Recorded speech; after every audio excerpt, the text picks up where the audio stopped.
twongeye kubashimira inshuti z'akadasohoka mukomeje kudutega amatwi aka kanya. Uno munsi twabateguriye amateka yo kubagezaho ku mwami wayoboye u Rwanda mu gihe kibi, aruyobora mu gihe ruri kugenda rurindimuka, yaruyoboye mu gihe cy'ibyago, mu gihe cy'ibibazo. Uyu mwami ntabwo asanzwe, ni umwami waciye uduhigo twinshi, ni umwami wakoze ibintu byinshi bitabagaho, ni umwami wabayeho ari umuntu ibintu yakoze byari bitarabaho, ni umwami wabaye intwari, ni umwami wabaye icyogere mu Rwanda. Uwo mwami nta wundi ni Mutara wa gatatu Rudahigwa. Mutara wa gatatu Rudahigwa, Mutara wa mbere ni Mutara Semugeshi, Mutara wa kabiri ni Mutara Rwogera. Rero Mutara Rudahigwa ni Mutara wa gatatu, akaba umuhungu wa Yuhi Musinga wa Kigeli wa kane Rwabugiri. Mutara wa gatatu Rudahigwa ni umwami nk'uko natangiye mbabwira ngo ni umwami wakoze udushya twinshi. Mutara wa gatatu Rudahigwa niwe mwami wa mbere wabayeho wabatijwe, cyane yuko se Musinga ibyo kubatizwa yari yarabyanze. Mutara wa gatatu Rudahigwa ni umwami winjiye idini rya Kiliziya Gatolika. Mutara wa gatatu Rudahigwa ni umwami wasezeranye n'umugore umwe agumana uwo, kandi ku bisanzwe abami bashakaga abagore benshi, abami babyaraga abana benshi hirya no hino. Mu by'ukuri ni ibintu bitari bisanzwe kuba umwami w'u Rwanda, umwami uyobora u Rwanda yashaka umugore umwe. Mutara wa gatatu Rudahigwa ni umwami utarigeze abyara. Amateka uko avuga ko atigeze abyara, ariko nubwo navuze ngo yashatse umugore umwe, uwo niwe yasezeranye nawe, ariko mbere yaho hari undi yari yarashatse ariko ntibasezerana. Baje gutandukanwa n'iki? Byaje kugenda gute? Ni iyihe mpamvu yatumye atabyara? Ni iyihe mpamvu yatumye abatizwa? Ni iyihe mpamvu yatumye aba umwami wabaye umunyadushya? Kurikira. Mutara wa gatatu Rudahigwa yaje kwima ingoma asimburaho se Yuhi Musinga yari amaze kwirukanwa n'abazungu. Abazungu bamwirukana bamuziza yuko yanze kubayoboka, yanze kugendera ku mategeko yabo. Noneho Rudahigwa arangije abona nta yandi mahitamo, abona amahitamo nayo kuyoboka abazungu, kubera ko abazungu bari bamaze kugira ijambo rikomeye mu gihugu. Bari barigeze kwica Rwabugiri bamutsinze mu Bunyabungo, barangije birukanye na se Yuhi Musinga. Arangije abona ntande bahitamo kubayoboka, barangije baramwimika muri Yesu nk'umukiza, bamubatiza Charles Léon Pierre. Arangije aba umukirisitu. Mutara wa gatatu Rudahigwa yaje gushaka umugore wa mbere ari Nyiramakomari, babyarana umwana w'umukobwa. Arangije yaje gupfa akiri uruhinja, nyuma yaje gutwara inda ziwe nyinshi zivamo, aza kumusenda amuziza kutamubyarira, birakomeza. Noneho nyuma aza gushaka Nyiragicanda. Arangije barasezeranye, ariko basezerana atarabatizwa. Abazungu bamusezeranije muri Kiliziya Gatolika atarabatizwa, ariko bobo niko babishakaga, bagira ngo bamushyire ku giti utabashe kubatizwa.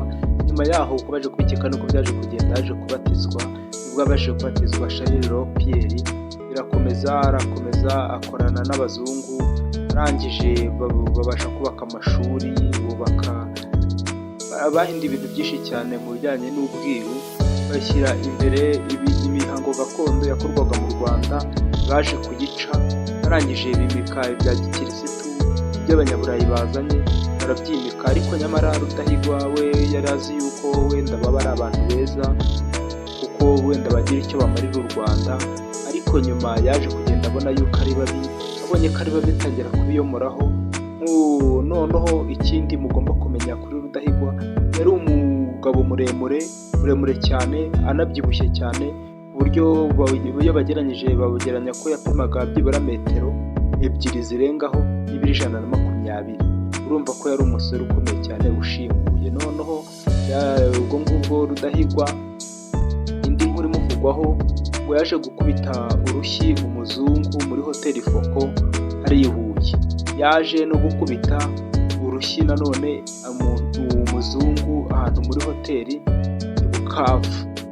birakomeza ntagaciyemo k'ibintu bimwe na bimwe yagiye akora.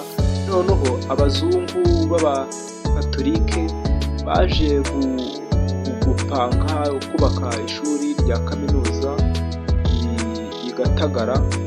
Kaminuza baje kuyubaka iragenda igeze hagati, barangije babona Rudahigwa ari kugenda ahinduka, atari kugenda bizamo neza, bahise bayisubikiraho ngo bahita bajya kuyubaka i Bujumbura. Cyane ko i Bujumbura cyari igihugu bari bamaze kugira nk'akarima kacyo, bari baragikoroneje uko bashaka.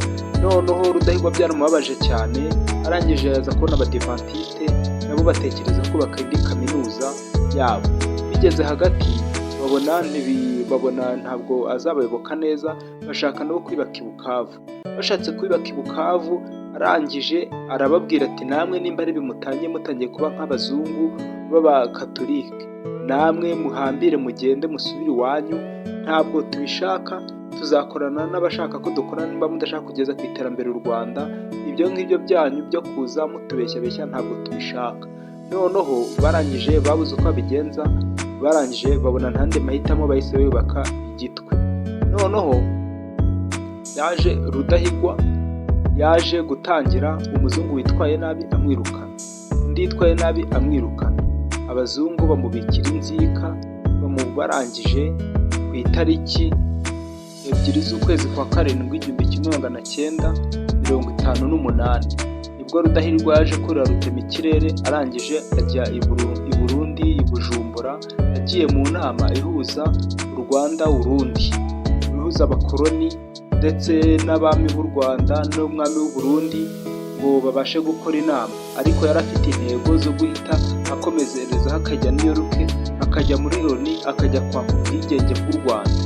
Yabonaga yuko ingoma y'abazungu ayirambiwe, nta n'ikintu izamarira u Rwanda. Nibwo yafashe umushinga wo gukenera kujya New York. Abazungu barangije barabimenya, babona atangiye kutabayoboka neza, abona inyungu zabo zigiye kugenda, bakurura amakuru basanga hari inzira arashaka kubirukana, akabirukana mu Rwanda.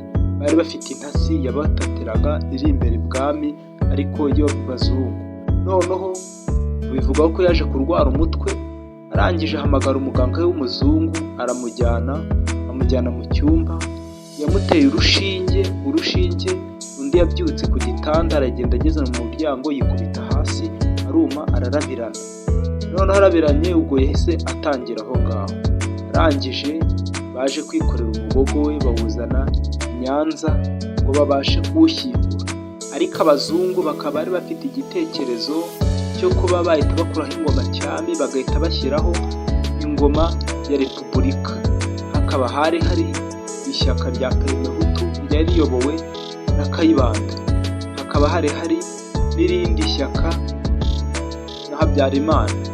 Noneho bagiye kumushyingura, abanyarwanda barigaragambije cyane, bavuze ko bagiye kubahitiramo umuntu uzabayobora. Umwe muri bo mu banyarwanda yarahagurutse aravuga ati, muyobora muri abazungu, ntimuzi uko u Rwanda ruteye, mureke dushyireho ko ibyacu bikorwa, ni twebwe tubizi, mureke dushyireho umwami, nta mwami utabarizwa undi atari imwe. Barangije abazungu barabyanze, abanyarwanda barigaragambya, baravuga ati muratwica namwe ntimuva. Barangije babuze uko babigenza, barabyemeye. Barangije bahise bimika umwami, barebye basanga nta mwana agira, nta muntu n'umwe afite wamusimbura, bahise bashyiraho murumuna we ari we Ndahindurwa. Izina yimye Kigeli, ubwo ni Kigeli, yahise aba Kigeli wa gatanu Ndahindurwa. Abazungu barababaye cyane, kubera ko bari bazi yuko kuva bakuyeho Rudahigwa bagomba guhita bariyobora uko bashaka. Hagiyeho Kigeli wa gatanu Ndahindurwa, nawe ntibyateye kabiri, yamazeho imyaka 2, arangije naye barangije baramumenesha, baramwirukana. Arangije bahita bashyiraho ubutegetsi bo bifuzaga ko bwajyaho. Ariko mu by'ukuri Mutara wa gatatu Rudahigwa yagiye akora ibintu byinshi byiza, yazanye amashuri, niwe wabashije kuzana amashuri mu Rwanda. Yabashije kubona abazungu ibintu bari gukora, abona ntabwo ari byo, arangije ashyiramo imbaraga nyinshi cyane uburyo bwo kwirukana. Ariko byari bimaze kurenga igaruriro, bari baramaze kwinjira bafite n'imbaraga zikomeye cyane, Rero ikindi nanone umuntu yababwira, niwe munyarwanda wa mbere wabashije kurira indege. Bivugwa yuko mu mwaka w'1947 yabashije gutembera mu Budage no mu Bubiligi, akagenda areba ukuntu ibindi bihugu byubatse. Yagezeyo agira umujinya mwinshi cyane, arebye ukuntu ahandi hubatse, arebye n'iwabo uko hubatse, abona yuko abazungu bataje baje kutwereka Imana, ahubwo bari baje kutugambanira, baje kutwereka ibyo, baje kudusubiza inyuma, kudutsikamira. Arangije yavuyeyo afashe umwanzuro wo kuba abazungu yabakura mu gihugu. Niwe munyarwanda wa mbere wabashije kubona perime, yagendaga mu modoka ari we uyitwariye. Niwe mwami wabashije kugenda mu modoka, niwe mwami wabashije kurira indege, niwe mwami wabashije kuba yabatizwa, niwe mwami wabashije kuba yashaka umugore umwe, niwe mwami wabashije kuba yazana amashuri, niwe mwami wabashije kuba yaca ubuhake, niwe mwami wabashije yaca iby'ubuhutu n'ubututsi n'ubutwa. Usibye ko abazungu baje kumubera ibamba, yabaho bakabikomeza, bikagenda bikagera no ku marorerwa twabonye, ibyo bakoze twarabibonye. Mu by'ukuri Mutara wa gatatu Rudahigwa yakoze ibintu byiza, kandi tugomba gufataho icyitegererezo, kandi tugomba kumushimira. Kandi icyiza twishimira ni uko ibyo abazungu batekereje byaje kutugiraho ingaruka, ariko nyuma twaje kubyigobotora tuza kwigenga. Turabashimiye ku bw'amateka tubabwiye, kandi murakoze namwe kuba muyumvise.